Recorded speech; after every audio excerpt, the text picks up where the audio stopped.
मतलब आप ये कह रहे हैं कि इतने बेवकूफ नहीं है सौरभ दास, या उसको कोई जानकारी नहीं है, सारी जानकारी है?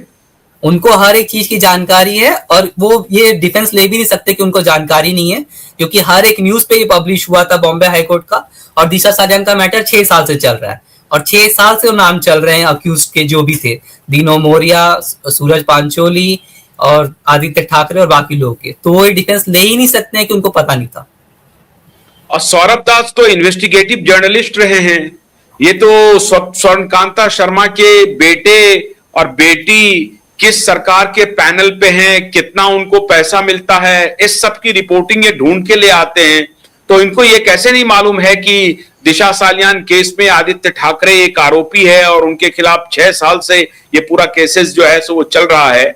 और अब सतीश सालियान जो दिशा के पिता हैं वो खुद आ गए हैं प्रेयर लेकर के, तो ये जानकारी तो उनको होगी। जी बिल्कुल होगी। और वो स्वर्णकांत शर्मा के सामने जब टाइम पे जब बोल रहे थे कि वहां पे एक जुडिशियल बायस हो सकता है, देखिए होना चाहिए, मेरा उनको सपोर्ट है उधर पे कि हाँ ठीक है, अगर उनके फैमिली के मेंबर्स हैं सीबीआई, ईडी या गवर्नमेंट पैनल में, तो उनको नहीं सुनना चाहिए था वो मैटर। बट उनको सेम चीज दूसरे दूसरे मैटर्स में भी सवाल उठाना चाहिए। जब सुप्रीम कोर्ट के खुद के केस में बोला है सुप्रीम कोर्ट ने एक, इसमें जस्टिस दीपक गुप्ता ने उसको आई थिंक ऑथर किया है, उसमें उन्होंने बोला है कि जस्टिस जोइंटन Nariman was a different entity and Fali Nariman was a different entity. तो ऐसे टाइम पे वो दो अलग अलग स्टेटमेंट पे रहेंगे तो ये जमता नहीं है, उनके खुद के स्टैंडर्ड्स पे नहीं फिट होता ये चीज। तो आपने क्या सौरभ दास के साथ साथ सबको नोटिस भेजा है?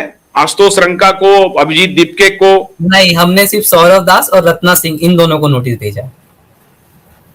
अच्छा, बहुत सारे लोग कह रहे हैं कि ये फोटोशॉप है, उनकी मुलाकात का असल तस्वीर नहीं है, मुलाकात लेकिन जरूर हुई है। क्या ये बात सच है? अगर ये फोटोशॉप है तो फिर आदित्य ठाकरे ने ऑफिशियल ट्वीट क्यों किया उसको? उन्होंने ऑफिशियली पोस्ट किया है।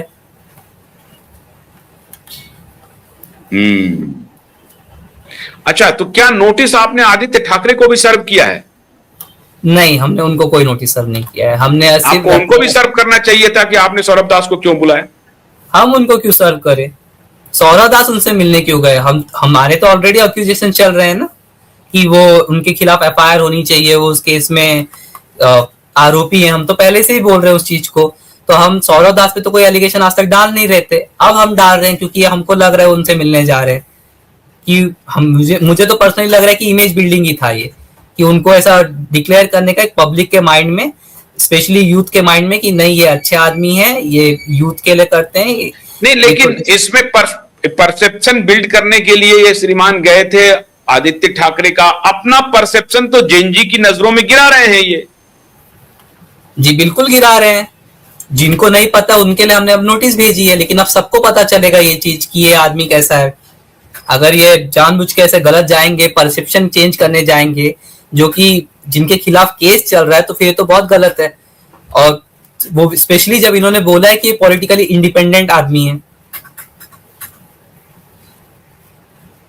तो ऐसा ये क्यों कर रहा है सौरभ दास? ऐसा क्यों कर रहा है? सब कुछ जानते हुए कर रहा है, या इनका पहले से ही प्रायर अलायंस है? कुछ ड्रग वगैरह का भी धंधा का कुछ है क्या? जी, आदित्य ठाकरे पे एलिगेशंस लगे हुए हैं ड्रग वर्ग के, कि वो ड्रग का धंधा करते हैं, वो माफिया है एंड स्टफ। सौरभ दास पे ऐसा कोई एलिगेशंस मैंने अब तक खुद से नहीं पढ़ा है, बट मैं उस पर जांच करूंगा। लेकिन सौरभ दास एक इन्वेस्टिगेटिव जर्नलिस्ट हैं, जो अपने को कहते थे कि हम इन्वेस्टिगेशन करते हैं जर्नलिज्म में, और हमारा इन्वेस्टिगेटिव अभी भी कह रहे हैं वो हैं।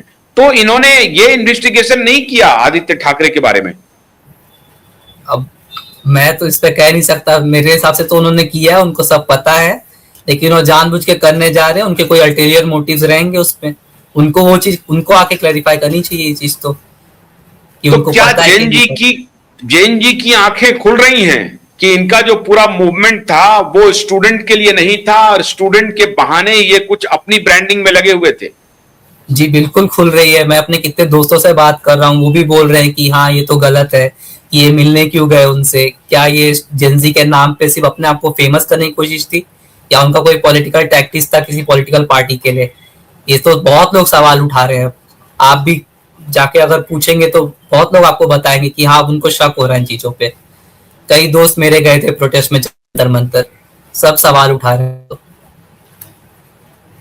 और सबको लग रहा है कि ये केजरीवाल के साथ मिलकर के कुछ ये झूठ बोलते हैं बाहर में कि हम पॉलिटिकल नहीं हैं, ये कंप्लीट पॉलिटिकल एजेंडा के साथ चल रहा है। इनको पूछा गया कि आप पॉलिटिकल पार्टी बिल्कुल बनाएंगे, उनके इन्होंने उनके कहा कि हम कंडक्ट पार्टी नहीं बताते बनाएंगे। हैं। जी बिल्कुल उनके कंडक्ट ही बताते हैं। वो हर बार अरविंद केजरीवाल को बचाने आ जाएंगे, आदित्य ठाकरे को बचाने आ जाएंगे, बट जब झारखंड में प्रोटेस्ट चल रहा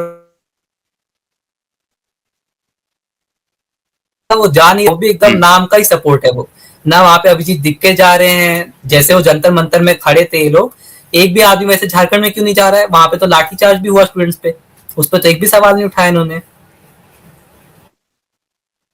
तो जैन जी की अब आंख खुल रही है कि क्यों नहीं जा रहे हैं झारखंड। जी बिल्कुल जेनजी की आंख खुल रही है, सब सवाल कर रहे हैं, झारखंड में लोग सवाल कर रहे हैं।